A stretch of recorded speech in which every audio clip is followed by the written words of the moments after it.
On June 19, 1944, Task Force 58 advances 200 miles westward from the Mariana Islands.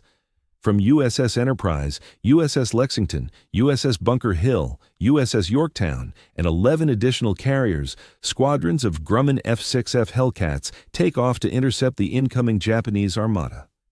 Vice Admiral Mark Mitcher directs the U.S. carrier group aboard his command ship, Lexington. 15 carriers deploy a total of 905 planes to counter Imperial Japan's frantic bid to halt the U.S. push toward the Japanese mainland. The revelations that Japanese naval pilots encounter this day will fundamentally alter their views on air warfare. At Ordo 7:30 hours, Lieutenant Junior Grade Sakio Komatsu fastens his flight gear in the briefing area of the carrier Taiho. The pre-mission summary stressed deploying full assault power against U.S. carriers spotted east of Guam. Reports from intelligence suggest 15 major carriers functioning in 3 formations southwest of Saipan. Komatsu gears up to provide cover for the follow-up assault group, which aims to inflict a crippling strike on the invading American flotilla. His plane features a ventral fuel tank that boosts its reach beyond 1,000 nautical miles, converting the agile interceptor into an extended-range Guardian. This assault strategy drew from Japan's triumphant campaigns in 1941 and 1942. Strikes from carriers targeting Pearl Harbor, Darwin, and similar sites yielded catastrophic impacts via synchronized assaults by seasoned aviators in top-tier planes. Commander Minoru Genda crafted methods that leveraged the Zero's outstanding agility and endurance edges over Allied foes. The approach hinged on capitalizing the Zero's capacity to outmaneuver any opposing fighter while sustaining prolonged fights beyond what U.S. planes could achieve. An expert aviator might control dogfights via better situational awareness and power control, even when outnumbered. Task Force 58 stands as the mightiest U.S. carrier assembly since the conflict's outset. Among the 15 vessels are 6 Essex-class ships, each weighing 27,000 tons, equipped with strengthened decks built to handle bulkier aircraft. This building approach starkly contrasts with Japanese carriers, whose slender frames focus on maximizing plane numbers. U.S. engineers emphasize resilience and fire suppression over sheer quantity, trading some velocity for superior resistance to hostile strikes. The F6F Hellcat joined the fleet in late 1943, crafted explicitly to address clashes with the Zero based on insights from seized Japanese planes and aviator accounts. Grumman developers engineered it to neutralize Zero threats. The Hellcat tips the scales at about 12,000 pounds when loaded, powered by a 2-horsepower Pratt & Whitney R2800 double Wasp engine that delivers a top speed of 380 mph. Protective armor comprises 212 pounds of steel, shielding the pilot, oil cooler, and fuel reservoir. Leak-proof tanks curb deadly blazes from bullet impacts. 6 50-caliber Browning machine guns, each with 400 rounds, deliver firepower surpassing that of any zero-weapon setup. The Japanese contingent, rising from carriers Taiho, Shokaku, and Zuikaku, consists of 128 planes nearing Task Force 58 from the west at 24,000 feet. During the early leg of their flight, the aviators spot no U.S. planes, implying they've caught the foe off guard. Numerous crew members in the group finished training mere months prior, logging under 100 hours in the air altogether. The rushed program squeezed what once took 3 years into 6 months, amid heavy pilot casualties in 1943. Fundamental dogfight skills got scant focus, whereas route finding and group flying dominated practice time. Traps on carriers averaged only 5 landings before active duty. Lieutenant Junior Grade Teiichi Yamamoto counts among the scarce veterans left, boasting over 600 hours in battle since 1941. His record spans operations above the Dutch East Indies and Rabaul, sites where Japanese carrier forces once ruled the skies. The Zero's aura of unbeatable prowess held firm through 1942, even as Allied pushback grew. Yet the Guadalcanal fight exposed weaknesses, with U.S. flyers devising smart counters to the formerly invincible Zeros. The thatch weave neutralized the Zero's edge in turns, and quick-strike raids took advantage of its absent defenses. Ensign Hiroshi Tanaka serves as Yamamoto's wingmate, fresh from a shortened training stint just 10 weeks ago. His log time totals 75 hours, limited to classroom lessons on fight strategies. Fuel shortages axed complex maneuvers, and ammo shortages confined shooting drills to fixed ground objects. The majority of rookies had never shot at airborne targets in motion prior to real combat. The disparity between seasoned aces and such substitutions imposed critical operational constraints on Japanese squadrons. Seasoned aviators are compelled to confront hostile interceptors simultaneously while safeguarding novice companions who possess limited battlefield perception. This responsibility diminishes the unit's collective performance, as experts are unable to maximize their expertise amid the demands of guiding rookies in initial skirmishes. Radar specialists on the USS Yorktown spot the approaching Japanese group from 150 miles away, granting a 20-minute heads-up prior to visual sighting. Fighter control personnel direct defensive patrols to precise engagement zones via accurate radar readings. This edge in technology shifts air defense from hasty launches to orchestrated blocks, offering superior height and location benefits. The fighter direction setup signifies a groundbreaking method for oversight and management refined over 2 years of frontline operations. Every carrier operates a battle data hub where skilled personnel monitor all aerial threats via radar screens. Wireless links connect controllers to flying units, delivering instant strategic instructions during confrontations. This unified oversight boosts protective outcomes by positioning aircraft at ideal clash locations. Commander David McCampbell commands VF-15's lead section from the USS Essex, ascending against the enemy wave at full throttle. His squadron of 12 Hellcats holds a disciplined lineup as they adhere to radar directions to designated foes. Every flyer boasts more than 300 hours of airborne practice, plus thorough marksmanship and maneuver drills conducted in the U.S. The U.S. Navy's pilot preparation surged in 1943, generating 10,000 fresh aviators each year. Specialized squadrons delivered 500 hours of overall flying, encompassing 150 hours in fighter models. Elite combat instruction focused on angled firing, kinetic control, and group strategies versus varied opponents, mimicking adversary features. The Hellcat's engineering focuses on crew endurance via thorough shielding mechanisms. Protective plating encases the pilot area, covering the seat rear, head support, and bottom sections exceeding 200 pounds in weight. The shatterproof canopy features 1.5 inches of layered glass, designed to halt 7.7 mm projectiles from close quarters. Leak-proof fuel cells employ layered rubber that swells upon impact, averting spills and blazes. The sturdy framework endures heavy combat harm without losing stability. Trials confirmed the Hellcat's capacity to endure several 20 mm shell impacts and stay flyable. Such resilience instills mental assurance as aviators recognize their planes can outlast clashes that would obliterate opposing machines. The Japanese group meets the initial Hellcats around Aero 915 at roughly 90 miles westward of Guam. U.S. aircraft strike from higher positions in the rear, leveraging elevation for rapid descent assaults. Ensign Tanaka veers sharply left to provoke a miss, yet the Hellcat tracks his maneuver with unexpected nimbleness. The U.S. plane's greater thrust supports ongoing curves at velocities where the Zero's handling grows sluggish and inert. Numerous .50 caliber shots hit Tanaka's craft, damaging flight lines and breaching fuel reservoirs that burst into flames instantly.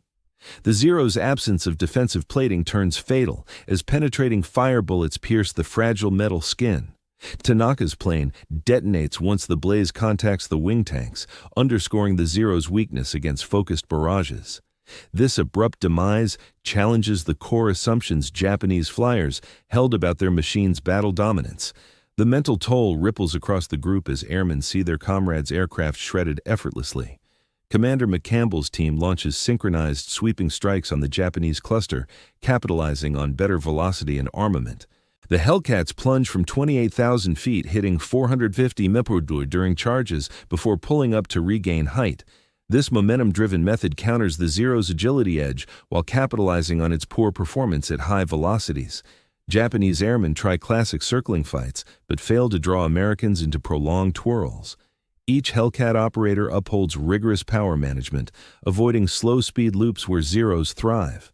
The U.S. forces exhibit exceptional collaboration, with partners shielding commanders in dives and ensuring reciprocal coverage across the battle. This synergy stems from intensive group flight drills, prioritizing unit and squadron maneuvers beyond solo duels. The Hellcat's reliable comms gear supports distinct signals amid radio clutter from multiple overlapping calls. Japanese pilots, Strug pilots in the Japanese Zero fighters, grappled with subpar radio equipment that generated noise and echoes, hampering any real battlefield communication.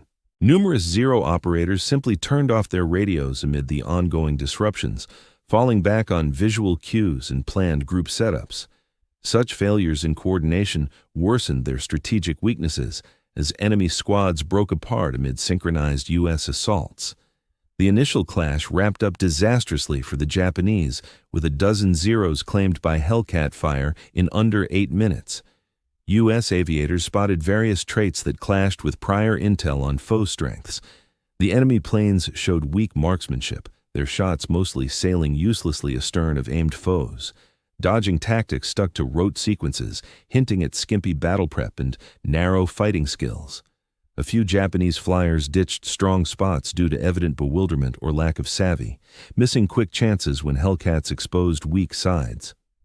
Lieutenant Alexander Vatsu of VF-16 on the Lexington caught a fresh batch of Japanese planes pushing through the defense layer. His team of 4 Hellcats tangled with 12 hostile machines, downing 6 in 8 minutes with ruthless precision.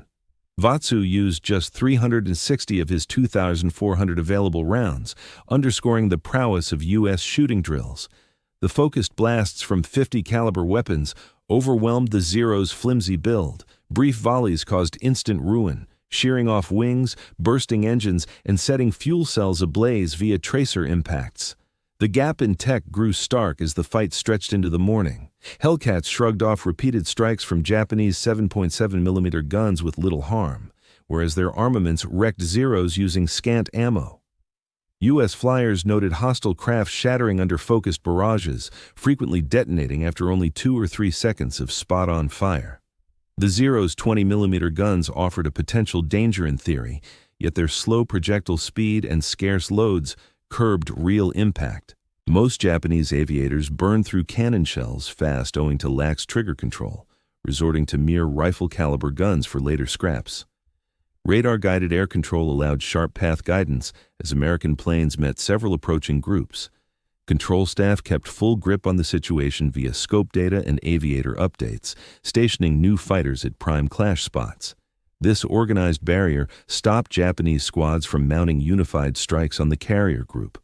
Lone Japanese units trickled in piecemeal, facing bunched Hellcat teams arrayed for peak edge. The incoming threats endured steady losses well short of striking distance from U.S. ships. Vice Admiral Jizaburo Ozawa sent off his follow-up assault at ARO 856 hours, drawing from 128 planes across every carrier on hand. The force featured 48 Zero escorts, 53 Judy bombers for dives, and 27 Jill torpedo carriers, meant to swamp American shields via volume alone. Still, the Green pilots faltered on simple routing, with groups scattering on the extended inbound leg. Some units veered totally off course, drifting without direction and guzzling vital fuel before relocating objectives. Lieutenant Russell Reiser, from VF-31 on the USS Kaga, snagged the front runners of the second wave 60 miles out from the fleet. His squadron of Hellcats struck from a sunlit vantage, pulling off total shock against the foe cluster. Japanese lookouts slacked on vigilance protocols, letting Americans close unseen until guns blazed. In moments, 5 enemy machines corkscrewed into the sea, belching fumes and fire from wrecked frames. The leftover Japanese pressed their push, but ran into layered Hellcat barriers at varied heights. Every U.S. takedown mirrored the same flow, steep drops from heightier spots, then soaring pulls back to vantage points. Hellcats held speed superiority across fights, setting the pace and blocking Japanese chances for solid counters. Such command stemmed from top plane traits paired with deep lessons in power handling, amplifying Hellcat edges. Japanese trainees geared for tight-turn dogfights couldn't cope at fast paces, where Zeros lost agility. The second wave's bid against Task Force 58 yielded scant success, as stragglers breached defenses in loose packs. Barrages from escort destroyers and cruisers wove thick curtains of flak, scattering the incoming raids even more. Enemy formations encountered intense defensive barrages from several ships unleashing shells with proximity fuses as a handful of Japanese planes approached the carrier.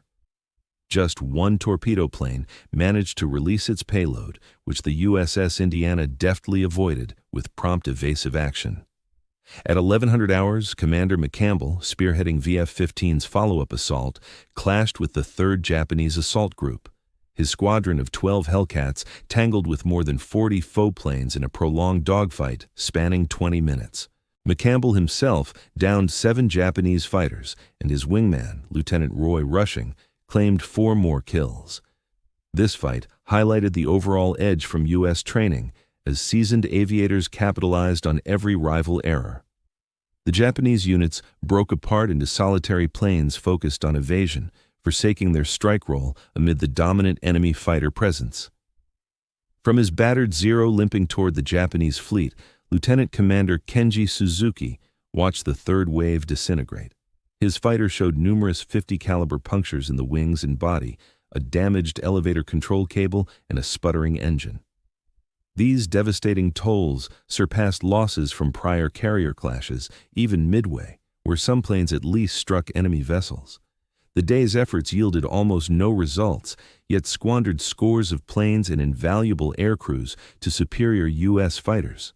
The scouting blunder grew clear as survivors detailed clashes with a brand-new American fighter boasting exceptional capabilities. Earlier assessments, drawn from seized F6F Wildcats, had deemed U.S. fighters outmatched by improved Zero models in every aspect save dive velocity. Yet the Hellcat's superior climb rate, high-speed maneuverability, and resilience to heavy punishment upended all those preconceptions fueling Japanese strategy. This adversary seemed engineered to target Zero vulnerabilities while nullifying its core strengths. On the Taiho, Admiral Ozawa absorbed piecemeal dispatches revealing ruinous setbacks across all 3 strike groups. Those who made it back depicted relentless fighter intercepts, with U.S. planes swarming from all levels and angles. The integrated U.S. defense disrupted any massed assault, inflicting lopsided casualties on the Japanese squadrons. Wiretap summaries hinted at light American casualties, even after facing greater numbers of Japanese aircraft all morning. Officers handling air ops on the Japanese flat tops logged the escalating death toll as planes vanished on their runs. The initial wave sent off 69 machines, with merely 27 limping home to their decks, most scarred by combat.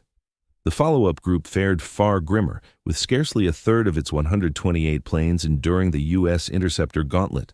Such attrition hit not only hardware, but elite pilots honed over years of peacetime prep. The fallout reached further than this tactical rout, signaling a broader breakdown in Japan's carrier-based air power. Crews who returned showed deep mental scars from tangling with these U.S. fighters. Fresh graduates, barely out of flight school, recounted dread and powerlessness against foes that shrugged off their strikes. Their 7.7mm guns proved utterly futile, whereas the American 50s shredded aircraft with ruthless precision. The legend of Zero dominance crumbled utterly, as flyers saw wingmen obliterated with no chance to fight back. Seasoned aces like Yamamoto grappled with the flippant air dominance they'd held since the war's outset. Doctrines refined in triumphs over China, Southeast Asia, and the Pacific now failed against this emergent U.S. fighter. Decades of battle savvy lost relevance when the opponent dodged fights where Japanese experts shone. The core ethos of Japan's naval flyers, rooted in tech edge and airman prowess, collapsed in one brutal morning. Spirits sank across the Japanese carriers as ground teams noted vacant spots for planes that never came back. Decks built to handle 75 aircraft apiece now cradled the tattered survivors of mighty air wings. Techs and gunners, ready for the dawn raids, lingered uselessly without birds to fix or ordnance to arm. The personal toll of loss hit home as comrades and unit mates didn't reappear from what was meant to be a game-changing triumph. Admiral Ozawa weighed the risks of pressing ahead with shrunken air forces. The planned fourth wave of 82 planes stood ready for takeoff, though scout intel pointed to the American F barriers hold onto their complete fighting effectiveness even after facing 3 massive assaults. Sending more aviators and planes into the fray appears futile when pitted against a foe showing vast superiority in tactics and technology. Still, pulling back would leave the Saipan defenders isolated and signal a loss in the pivotal clash that Japanese strategists viewed as key to controlling the Pacific. The disconnect in communications between top leaders and air crews turns dire, since getting a clear picture of the fight becomes unattainable. Airmen who make it back offer contradictory accounts of the adversary's numbers and skills, as headquarters staff grapple with piecing together a solid overview of the action. Japan's long-standing focus on willpower and resolve rather than hardware realities blocks any straightforward recognition of U.S. strengths. Numerous leaders balked at accepting that opposing interceptors could so thoroughly outmatch their carrier-based flyers, no matter the edge in numbers. The F6F Hellcat's edge comes from its all-around superior engineering that tackles every element of dogfighting. The Pratt & Whitney R2800 double WASP power plant generates 2,000 horsepower, almost twice the 130 horsepower from the Zero's Sakai 21 motor. This edge in output yields better rates of ascent, quicker speed gains, and stronger showings at high elevations, where sparse atmosphere further hampers the Zero's slim power-to-weight margin. The Hellcat ascends at 3,500 feet per minute versus the Zero's 2,600 feet per minute, letting U.S. flyers keep their momentum edge across the battle. The Hellcat packs 650 caliber Browning machine guns, each loaded with 400 rounds, unleashing heavy damage with top-notch ballistics. Every gun spits out 850 rounds per minute at a muzzle speed of 2,900 feet per second, keeping a level path and punch at typical fight distances. Combined, they pump over 100 rounds per second of armor-piercing incendiary rounds, able to bore into engines and set fuel lines ablaze. The ammo stock allows 30 seconds of non-stop shooting, giving chances for several passes without fretting over running dry. The Zero's weapons mix two 20mm Type 99 cannons and two 7.7mm Type 97 machine guns, offering potential punch via the cannon's bursting shells. But the cannon's sluggish 2,460 feet per second muzzle speed causes pronounced bullet drop, demanding separate aim points from the machine guns. With only 60 rounds per cannon, crews must ration shots, cutting the effective firing speed and drawn-out scraps. The 7.7mm guns fall short on punch against protected U.S. planes, and even their 700 rounds per gun can't make up for weak piercing power. U.S. radar tech delivers game-changing edges in spotting threats early and guiding interceptors. The SK air search set picks up planes at 100 miles out, while the SM height-finding radar nails elevation to within 500 feet. Data flows to combat info hubs, where skilled operators track every blip on upright plot boards. Fighter control experts steer defenders via VHF radios that cut through weather noise for crisp links. This linked setup shifts air protection from lone wolf efforts to team-based maneuvers, boosting overall guard strength. Japanese flat tops miss out on solid radar gear, with many ships depending on eyeball scouting for coordinating defenses. The Type 21 air search unit on select carriers manages just 60 miles of reach, plagued by glitches and bogus alerts. Lacking altitude tracking or unified guidance, Japanese combat patrols fly solo under outdated pre-war rules. No central oversight means poor distribution of interceptors versus waves of attackers, plus cramped options in the thick of fights. Come late 1944, a fresh Japanese Navy flyer wraps up training with a mere 40 hours in the air, facing an American rival boasting at least 525 hours. U.S. aviators log heavy practice in gunnery, using film from mock guns to check hits in pretend battles. Group maneuvers get the same stress, teaching energy control, buddy cover, and small unit moves in later phases. Real-world prep units draw on battle-tested teachers cycling back from active wings. Japanese stand-ins clock around 100 hours overall, with scant fight drills prior to jumping into ops. Fuel scarcity pushes heavy classroom work and scant hops in outdated trainers. Few ever shoot at sky targets before real action, and group flights prioritize rigid drill accuracy over adaptable combat moves. The shortened syllabus drops flips, spins, and gauge work. Night operations and advanced flying techniques were deemed crucial components of the pre-war training syllabus. The stark contrast in pilot proficiency amplifies gaps in aircraft capabilities across all dogfights in the skies. Undeterred by clear signs of devastating casualties from prior assaults, the Japanese dispatch their fourth wave. Admiral Ozawa deploys his last 82 planes, aiming to inflict any harm on U.S. carriers prior to pulling back to the west.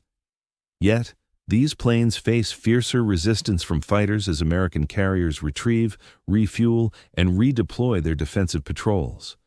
The methodical takedown persists with clockwork efficiency, as Hellcats stationed at various heights intercept every approaching formation. At 14:30 hours U.S., reconnaissance planes spot the Japanese Armada 275 miles west-northwest of Task Force 58. Admiral Mitcher unleashes a full-scale assault with 216 aircraft, even though the vast distance demands meticulous fuel conservation. Among the U.S. attackers are 85 Hellcat fighters, proving their prowess in aggressive roles far beyond mere fleet protection. As Japanese carriers scramble to sustain even basic air cover with their depleted squadrons, American vessels unleash a torrent of attacking force. This shift from morning's successful defense to afternoon's bold strikes underscores U.S. command excellence. The American raiders discover Japanese carriers nearly unprotected, with just 35 flyable fighters left from more than 400 that had been ready at dawn. Hellcat pilots brush off feeble resistance as dive bombers and torpedo bombers strike with little disruption. The carrier Ho sinks following several torpedo strikes, while Zuikaku and Chiyoda endure heavy bomb damage. Japanese flak fire shows little impact against the resolute, coordinated pushes by seasoned U.S. aviators. The journey home happens after dark, posing severe orientation issues as flyers hunt for their carriers amid the blackness. Admiral Mitcher opts for the bold move of lighting up his ships, despite risks from subs, activating spotlights and flight deck illumination to direct incoming planes. This deliberate gamble favors saving air crews over vessel safety, reflecting U.S. assurance in their strategic edge. Even with 80 planes lost to fuel shortages and mishaps during night recoveries, rescue efforts reclaim 85% of the personnel, aided by destroyers picking up downed pilots. The pace of operations presses on, with carriers gearing up for early morning sweeps to track the fleeing Japanese Navy. Admiral Ozawa's retreat signals utter failure, his force down to 35 working aircraft out of 430 on board at the start of the day. The Japanese squadron, which had sailed in anticipating triumph, limps away without gains other than underscoring American dominance in the air. U.S. forces claim a kill ratio surpassing 10-1, crippling Japanese carrier-based aviation as a striking power. The fallout reaches further than this battlefield loss, as Japan has no means to reconstitute its air wings before U.S. troops near the mainland. The clash in the Philippine Sea reveals how tech edge paired with better preparation can shatter foe strategies, no matter their resolve or expertise. Japanese sea-based flying earned fame through top-tier planes and rigorously prepared aviators, securing key wins from 1941 through 1942. The Zero ruled the skies against all rivals thanks to its unmatched agility and reach, while its pilots gained vast battle know-how over numerous operations. This mix fostered a mental edge, leaving Allied flyers bracing for losses against Japanese aces. The Hellcat's debut flips this entirely via targeted engineering that directly counters Japanese strengths. U.S. builders tolerated added bulk for protective plating and leak-proof tanks, yielding a machine that withstood hits fatal to Zeros on impact. Its robust power plant offered speed buffers, enabling pilots to control fight dynamics and steer clear of Zero-favoring scenarios. The hefty punch from 50-caliber machine guns shreds Japanese airframes, which prioritized lightness over enduring combat hits. The U.S. push to scale up training programs highlights how mass-production warfare overtakes artisanal methods. Japan labored to produce hundreds of stand-in pilots via rushed courses, but America churned out thousands via structured programs refined by battlefield insights. This factory-style pilot output ensured reliable standards through uniform teaching and ample flight practice. Every U.S. Aviator functioned as a replaceable part in the carrier air network, not a vital asset whose absence hobbled the entire group. The radar-guided fighter control. The OL system showcases a level of technological amplification that surpasses the limits of single aircraft performance. By placing fighters in ideal spots prior to visual range, it nullifies Japan's element of surprise in tactics and boosts defensive performance to its peak. This methodical strategy for air protection turns carrier groups from easy marks into virtually unassailable strongholds facing standard aerial assaults. Combining detection tools, messaging networks, and leadership roles yields combined strengths greater than the parts alone. Japan's naval strategy falters disastrously by not adjusting to evolving conditions, as peacetime expectations clash with the harsh truths of war. The focus on aggressive strikes via carrier-based planes to secure quick triumphs in isolated clashes loses all relevance against a foe that avoids those conditions. U.S. units embrace steady erosion via ongoing efforts instead of chasing grand showdowns for regional control. Such strategic endurance, paired with manufacturing dominance, ensures ultimate success no matter the results of separate fights. The toll on personnel goes further than planes and aviators, reaching the deep well of expertise built from prolonged preparation and battle lessons. Japan's wartime flyers from before the conflict formed a top-tier group, honed through tough picking and instruction. Their depletion can't be offset by rushed training efforts that yield merely adequate flyers instead of masters. This drop in quality feeds on itself as novices face outsized casualties, worsening the entire unit's potency. Task Force 58 presses on near Saipan, even as Japan tries to interfere with the landing using carrier air power. On the morning of June 20th, fresh sweeps hunt the withdrawing Japanese armada while upholding watch against possible shore-launch threats. U.S. aviators who made it through the prior day's clashes liken it to a classic turkey shoot from bygone days, coining the fight's lasting moniker. The phrase highlights the lopsided air battles and the precise, machine-like takedown of Japanese planes. The end count exposes the devastating extent of Japan's route, with 445 planes lost, 395 from carriers, and about 50 from ground bases. U.S. casualties amount to 123 aircraft, 80 of which resulted from mishaps rather than foe fire. Just 43 U.S. machines succumbed to Japanese interceptors and flak over 2 days of fierce sky warfare. The 10.1 swap rate tops all prior carrier clashes, even the landmark U.S. win at Midway. Even more crucially, Japan forfeits over 400 aviators, including teachers pulled from instruction roles, the final pool of seasoned naval flyers. Admiral Ozawa's dispatch to Fleet Command concedes the thorough dismantling of Japanese carrier air as a striking arm. The leftover carriers hold hulls and wings, but want skilled hands to run viable missions against U.S. power. The roving armada that ventured out hoping for a knockout return shows merely U.S. command of the skies.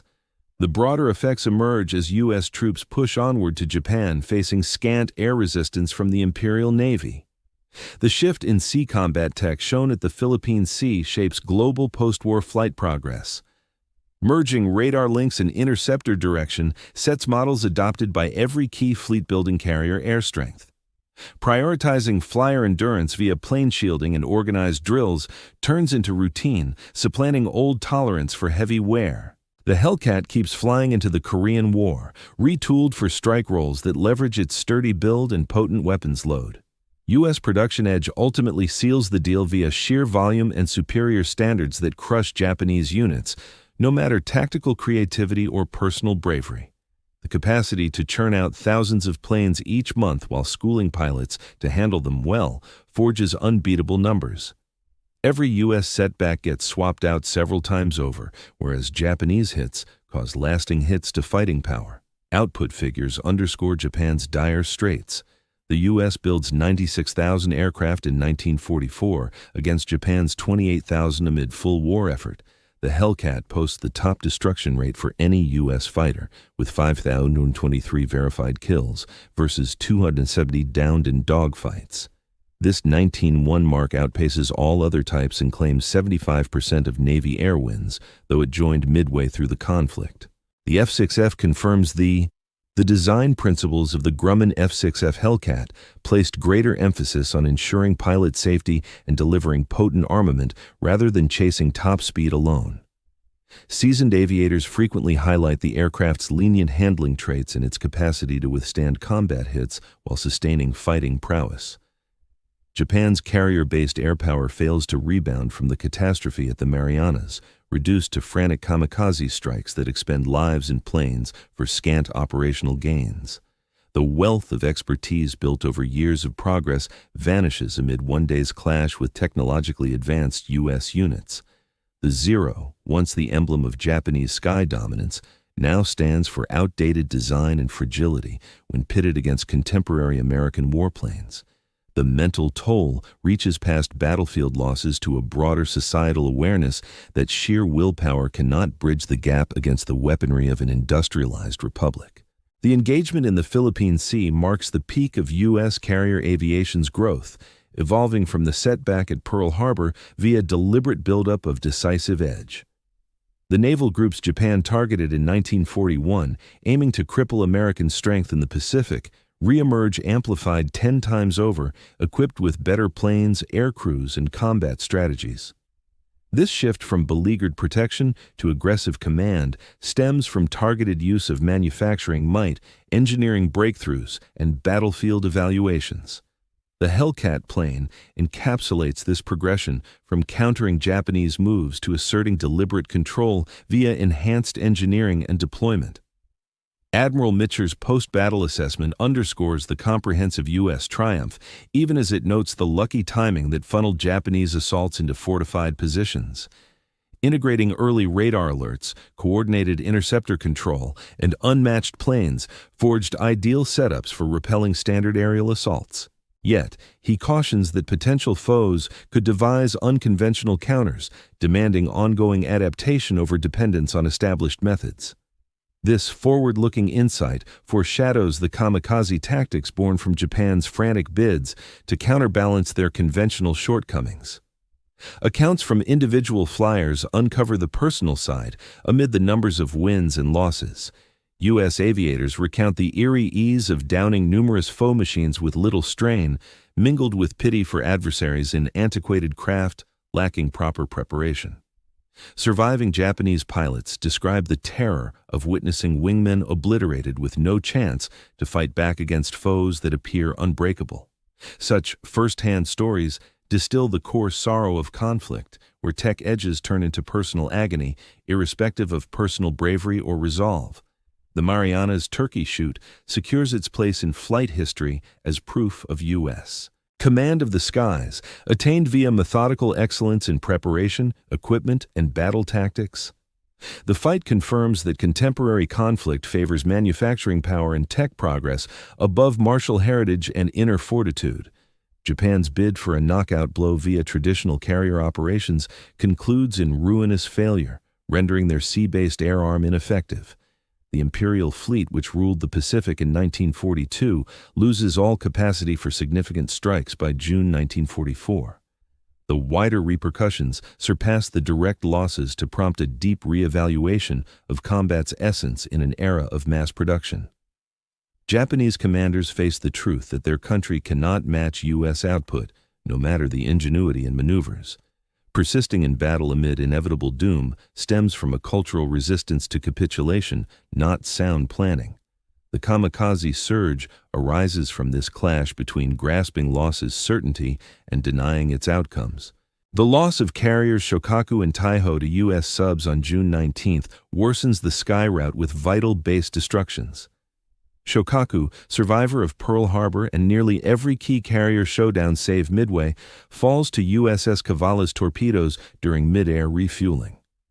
Taiho, Japan's latest and finest carrier featuring protected deck armor, goes down from one torpedo strike, igniting massive fuel blasts. These setbacks erase more than vessels. They wipe out the irreplaceable skills of their personnel, unrecoverable before the conflict's close. The edges in gear and skills shown in the Marianas turkey shoot set the course for the Pacific campaign's final phases. U.S. units press relentlessly toward the home islands as Japanese defenders resort to ever more hopeless stands, yielding no real victories. The carrier. In 1941, certain task forces appeared susceptible to Japanese assaults, yet by 1944 they evolved into formidable tools for projecting U.S. military might. This shift from mere defensive maneuvers to outright offensive dominance arose via the deliberate harnessing of industrial democracy's strengths to exploit the weaknesses inherent in militaristic regimes. Following the engagement, U.S. carriers persisted in their activities near Saipan as Japanese remnants withdrew to safe harbors out of reach from American planes. The subsequent landing operation advanced largely unopposed by Japanese naval air power, which had effectively vanished as a viable threat. Before long, the airstrips on Saipan, Tinian, and Guam accommodated B-29 bombers, enabling devastating raids on Japan's core territories. Rather than thwarting this development, the carrier clash affirmed the United States' capacity to extend its influence to any theater dictated by its overarching objectives, irrespective of Japanese resistance. Those who fought in the Battle of the Philippine Sea recall the dawn of June 19, 1944. As the pivotal moment when American naval aviation secured unchallenged dominance against its Japanese rivals. Extensive months of readiness, drills, and advancements in technology converged in a brief span of dogfights that eradicated the offensive potential of Japan's carrier-based flyers. The Hellcat proved its mettle as the key asset that elevated U.S. carriers from fragile assets to commanding pillars of sea dominance. The aviators piloting these machines illustrated how structured instruction could yield a large cadre of skilled flyers, surpassing elite adversaries through sheer volume and superior quality.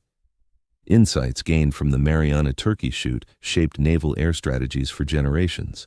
As countries acknowledged the need to blend innovation, preparation, and operational principles, safeguarding pilot endurance via robust airframe safeguards emerged as a core tenet in aircraft engineering. Meanwhile, radar-guided interceptor coordination set benchmarks for protecting task forces, and the U.S. triumph underscored how manufacturing prowess, paired with inventive leaps, forges martial preeminence that conventional warrior attributes alone failed to counter. This clash serves as enduring proof of democracy's prowess in rallying assets against despotic incursions amid existential imperatives. The toll in Japanese fatalities from hopeless strikes against outmatched American defenses epitomizes the inherent sorrow of conflict, where valor proves powerless against hardware deficits. Ambitious young Japanese aviators, aspiring to heroic defense of their nation, met their end in outdated planes, swamped by foes they stood no chance of challenging. Their futile endeavors merely highlighted U.S. preeminence and exhausted Japan's dwindling pool of seasoned pilots. For those who made it back from sorties amid the loss of fellow squad mates, a profound sense of remorse marked the twilight of Japanese carrier forces. The F6F Hellcat's triumphs endorsed a building approach that favored flyer endurance and reliable output over peak performance demanding virtuoso handling. Everyday U.S. pilots attained remarkable feats in forgiving aircraft that tolerated errors yet unleashed ruinous strikes on delicate adversaries.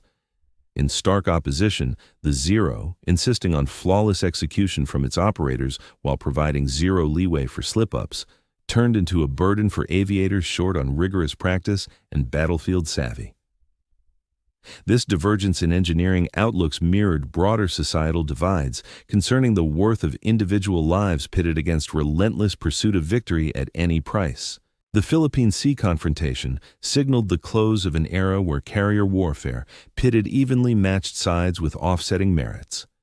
U.S. edges in tech and readiness tilted the scales so decisively that battles devolved into mere formalities, with results settled prior to the first shots.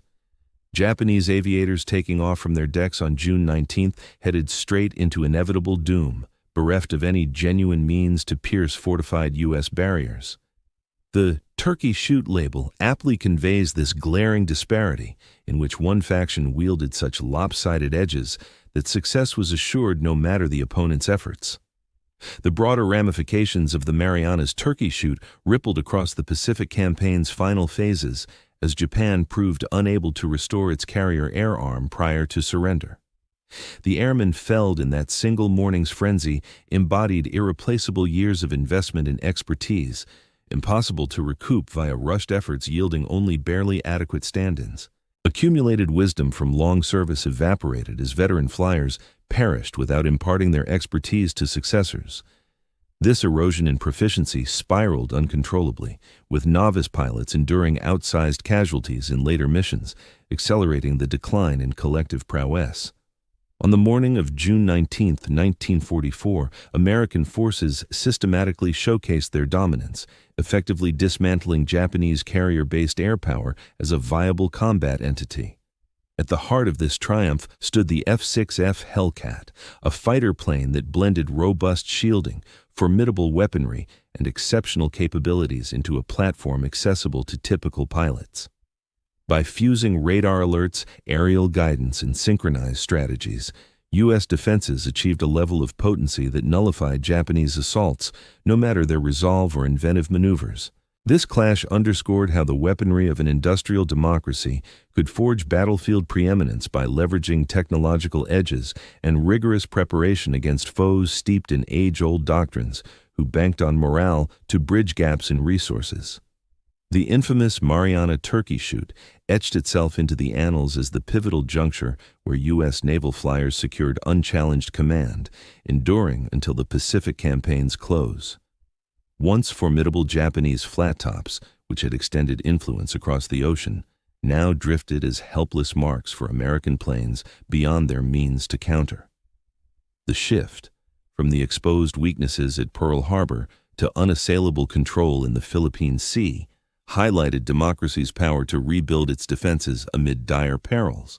Ultimately, the engagement affirmed that the armaments of liberty, when harnessed and steered with purpose, could vanquish hostile advances, even when dictatorial rivals held early edges and misjudged fleeting gains as enduring rule.